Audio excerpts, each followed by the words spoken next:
گھر سے نکلتے وقت پڑھنے کی دعا۔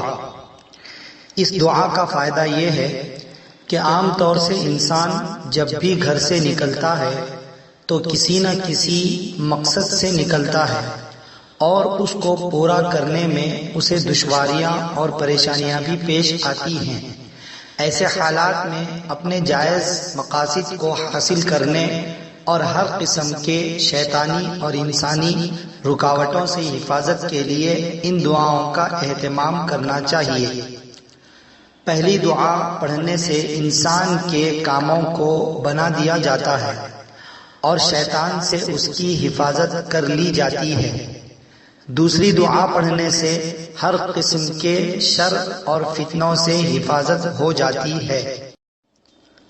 پہلی دعا: بسم اللہ توکلت علی اللہ لا حول ولا قوة الا باللہ، کتاب ترمذی شریف۔